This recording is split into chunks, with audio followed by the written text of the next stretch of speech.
नमस्कार, जय हिंद। आज का ये वीडियो समर्पित है हमारे नौसेना के शूरवीरों को। 4 दिसंबर नौसेना दिवस के रूप में मनाया जाता है। मैंने कई बच्चों से पूछा कि नेवी दिवस कब मनाया जाता है, नौसेना दिवस कब मनाया जाता है। हार्डली 10% स्टूडेंट्स मेरे को जवाब दे पाए कि 4 दिसंबर को नौसेना दिवस होता है। और जब मैंने ये पूछा कि ये क्यों मनाया जाता है तो 80% से ज़्यादा बच्चों ने बड़े आत्मविश्वास के साथ मेरे को जवाब दिया कि ये इसलिए मनाया जाता है क्योंकि इस दिन नेवी की स्थापना हुई थी। आपको क्या लगता है, क्या ये जवाब सही है? अगर आप भी यही सोचते हैं कि इस दिन नेवी की स्थापना हुई थी तो सबसे पहले तो मैं बहुत पोलाइटली हमारे नेवी के शूरवीरों से माफ़ी मांगना चाहूँगा। हमारे छात्रों को ये भी नहीं पता है कि नेवी दिवस किस लिए मनाया जाता है और इसीलिए आज ये वीडियो बना रहा हूँ मैं। नेवी दिवस इसलिए नहीं मनाया जाता है कि उस दिन नेवी की स्थापना हुई थी। उस दिन सेकेंड वर्ल्ड वॉर के बाद पूरी दुनिया का सबसे सफलतम नेवल ऑपरेशन इंडिया ने किया था और ये उस समय की बात है जब 3 दिसंबर को भारत पाकिस्तान युद्ध शुरू हो चुका था और 4 दिसंबर को ये ऑपरेशन किया गया था और इस ऑपरेशन का नाम था ऑपरेशन ट्राइडेंट।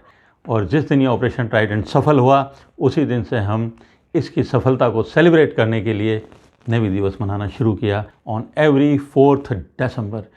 चलिए अब मैं आपको बताता हूँ कि ये ऑपरेशन था क्या। 3 दिसंबर को जब पाकिस्तान वायुसेना ने इंडिया के 6 एयरफील्ड के ऊपर अटैक कर दिया तो उसके बाद डेफिनेटली इंडिया को रिटेलिएट करना था। हमारे जो ईस्टर्न साइड का जो पूरा का पूरा हमारा कोस्टल एरिया है वहाँ पे बांग्लादेश पड़ता है और वहाँ पे ऑलरेडी युद्ध शुरू हो चुका था।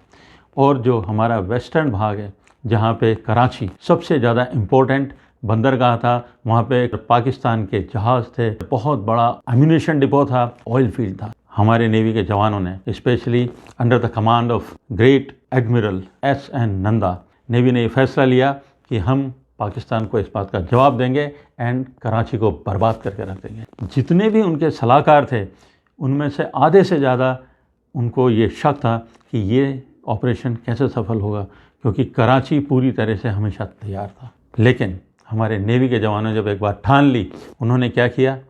3 काम। नंबर 1 प्रॉपर प्लानिंग, नंबर 2 उस प्लानिंग का वेरी प्रिसाइज टाइम के साथ उसका एग्जीक्यूशन किया। और जो सबसे बड़ी बात किसी भी वॉर को जीतने के लिए, किसी भी बैटलफील्ड में जवानों को जीतने के लिए चाहिए वो है element of surprise.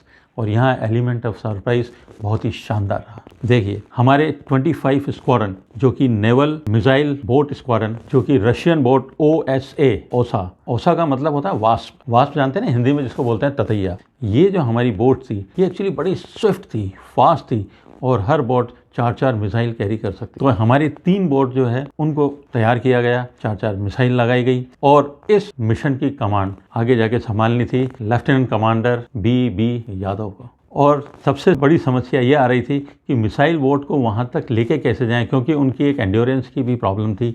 Missile boat बहुत ज़्यादा दूर तक इस तरह से नहीं जा पाती। तो वहाँ पे नेवी ने फैसला किया कि INS सतलुज एंड INS तीर यानी एरो, INS तीर, ये उस बोट्स को टो करके नायलॉन की रस्सियों से बांध के और धीरे धीरे चुपचाप ले जाएंगे, किसी को पता भी नहीं चलेगा। और ये पहुंच गए कराची के 150 किलोमीटर के एरिया में। और वहाँ से हमारे जो जंगी जहाज़ थे वो पीछे और ये मिसाइल बोट्स आगे इंतज़ार कर रहे थे कि जब रात होगी तो हम इस पर अटैक करेंगे। ये जो मिसाइल बोट थी इनके नाम थे, पहली बोट INS निपत, जहाँ पे हमारे commander squadron commander of 25 squadron, याद रखिएगा ये जो 25 स्क्वाड्रन है इसका सबसे बड़ा रोल था इसके अंदर, और उनके कमांडर थे B यादव और वे निपत के ऊपर बैठे थे। उसके बाद दूसरा था INS वीर और तीसरी बोट थी हमारी INS निर्गत। सब तैयार, शाम को इन्होंने चलना शुरू कर दिया।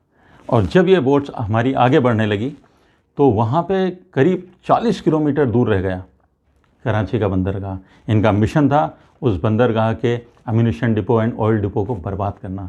लेकिन जब ये आगे जा रहे थे तो सबसे पहले निर्गत ने देखा एक कोई बड़ा टारगेट उनके रडार पे आ रहा था। ये एक कोई बड़ा युद्धपोत हो सकता था पाकिस्तान का। इन्होंने अपने कमांडर को रिपोर्ट किया, कमांडर ने कहा उड़ा दो, और पहली मिसाइल छूटी 10:43 नाइट में और 10:43 नाइट को इनका मिशन मिसाइल दागने के साथ स्टार्ट हो चुका था और उसने सीधा का सीधा उस युद्धपोत को बीच में जाके अटैक किया। और जब ये अटैक हुआ तो उनको पता ही नहीं चला पाकिस्तान के जहाज को कि ये अटैक कहाँ से हुआ है, एयर से हुआ है या नेवी से हुआ है। और उन्होंने मैसेज दिया कि हम पे एयर अटैक हो गया है। उनको तो सपने में भी ये ख्याल नहीं था कि जहाज़ इंडिया के यहाँ तक पहुँच जाएंगे, और एयर अटैक का उन्होंने सिग्नल दे दिया। अब पाकिस्तान पूरी तैयारी कर रहा है, अपने एंटी एयरक्राफ्ट गन्स को तैयार कर रहा है और ढूंढ रहा है कि कहाँ भारत के जहाज़ मिलें, हवाई जहाज़, और उनको उड़ा दें। 3 मिनट के बाद इन्होंने फिर एक और मिसाइल दागी और ये मिसाइल भी उस जहाज़ को जाके लगी और उसके बाद वो जहाज़ थोड़ी देर बाद पूरा का पूरा डूब चुका था। बाद में पता चला कि वो था PNS, पाकिस्तान का खैबर, एक युद्धपोत, उसको हम लोग उड़ा चुके थे। और फिर थोड़ी देर बाद निपत ने देखा उनके रडार के ऊपर फिर एक और जहाज़ आया और ये जहाज़ था उनका वीनस, जो कि बहुत सारा आर्म्स एंड अम्यूनिशन लेकर के पाकिस्तान को जा रहा था। उन्होंने अपनी मिसाइल दागी और उसको भी उड़ा दिया। और उसके बाद एक और युद्धपोत उनके सामने आया, PNS शाहजहाँ, इन्होंने उसको भी उड़ा दिया और उसको इतना ज़्यादा नुकसान पहुंचाया कि बाद में वो भी बर्बाद हो गया। अब इसके बाद हमारे वीर की बारी थी, INS वीर। और जब ये आगे बढ़े तो वहाँ पे एक और जहाज़ इनको मिला जो कि उनका माइन स्वीपर था, शिप था जिसको बोलते थे माइन स्वीपर, और वो जहाज़ का नाम था PNS मुहाफिज, और वीर ने उसको बर्बाद कर दिया। और उसके बाद ये करीब करीब 20 किलोमीटर्स की रेंज में आ गए थे कराची बंदरगाह के, और फिर निपत से मिसाइल दागी जाती हैं और वो मिसाइल जाके एकदम परफेक्ट एक्यूरेसी के साथ ऑयल टैंक के डिपों में जाके गिरती है। वो वहाँ पे एक जोर का धमाका होता है और आग चारों तरफ फैल जाती है, और ये आग जब चारों तरफ फैलती है तो वो और ऑयल डिपो को उड़ाती है और ऑयल डिपोज को उड़ाती है। तब तक एक और मिसाइल दागते हैं हमारे शूरवीर और वो जाके अम्यूनिशन डिपो को उड़ा देता है। और उसके बाद पूरे की पूरी कराची बंदरगाह आग की लपटों में था और हमारे इंडियन नेवल फोर्सेस के अफसर और जवान इस दिवाली का आनंद ले रहे थे। और उसके बाद हमारे कमांडर BB यादव साहब ने अपना माइक उठाया और मैसेज दे दिया, अंगार। इस अंगार का मतलब था कि जब सफल हो जाएंगे तो कोड अंगार बोलने का मतलब था कि पता पड़ गया हमारे नेवल बेसिस को कि वी वर सक्सेसफुल। अब ये तो आधी कहानी है। देखो, जब कोई भी इस तरह का एक्शन होता है तो उसमें जाकर के अटैक करना, ये तो सबसे बढ़िया बात है, लेकिन सबसे इम्पॉर्टेंट चीज़ होती है वापस आना और सेफ वापस आना। अब तक इंडिया की एक भी कैजुअलिटी नहीं हुई थी, न शिप को कोई नुकसान पहुंचा था और न ही हमारे किसी जवान को कोई नुकसान पहुंचा था, और पूरा का पूरा कराची बर्बाद हो रहा था, आग की लपटों में था। और ऐसा सुना जाता है कि 7 दिन तक वो आग की लपटें जलती रही और इतना धुआं, काला धुआं, जिसने पूरे कराची को ढक लिया, और वो करीब 3 दिन तक वो धुआं रहा और कराची के अंदर पूरी तरह से अफरा तफरी। और हमारे ये जवान रात को 12 बजे इन्होंने अटैक किया था और उसके बाद पलटे और इन्होंने सीधा मुंबई की तरफ रुख किया। अब जब ये वहाँ से चल रहे थे तो अब ये पूरी तरह से एक्सपोज थे, क्योंकि PNS शाहजहाँ मैसेज दे चुका था कि हम पे नेवल अटैक हुआ है। अब पाकिस्तान के शिप हमारे पीछे, पाकिस्तान की एयरफोर्स, उसको पाकिस्तान के नेवल चीफ थे, उन्होंने कांटेक्ट किया कि हमारे साथ में ऐसा हो गया है, आप प्लीज़ अपने एयरक्राफ्ट भेजें। लेकिन इंडिया ने तो रात का प्रोग्राम इसलिए बनाया था कि पाकिस्तान के पास में फैसिलिटी नहीं थी कि रात को वो अपने एयरफोर्स के जहाज़ उड़ा सकें और उनसे अटैक कर सकें। धीरे धीरे सुबह के 5 बजे और पूरे के पूरे समंदर में जैसे जैसे उजाला फैलने लगा, हमारे जवान और ज़्यादा खतरे के अंदर थे। और फिर उसके बाद वो हुआ जिसका सबको डर था, जो हमारा जहाज़ INS वीर, जो मिसाइल बोट थी, उसके ऑयल पंप में खराबी आ गई। और जब ऑयल पंप में खराबी आ गई, लीकेज आ गया, तो उसके बाद में उसकी स्पीड स्लो होने लगी। ये टाइम था जबकि उनको बहुत तेज़ स्पीड से जाना था, लेकिन हमारी वीर की जो है स्पीड स्लो होती जा रही थी।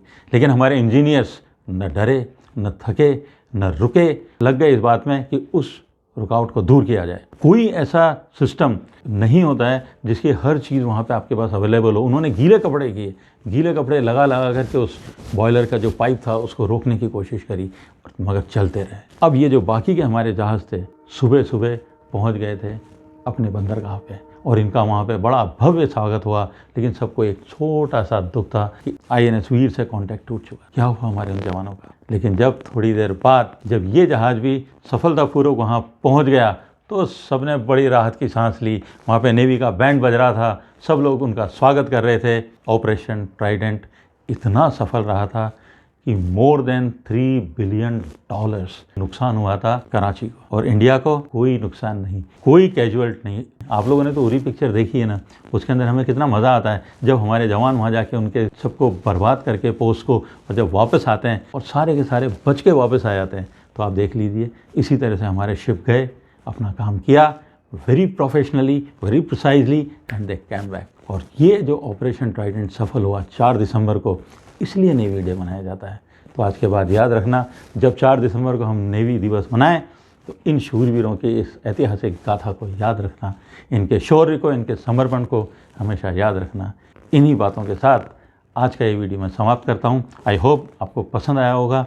अब मिलेंगे नेक्स्ट संडे एक और संडे सेशन में आर्मी के ही एक और जानकारी भरे वीडियो के साथ। तब तक के लिए टेक केयर, नमस्कार, जय हिंद।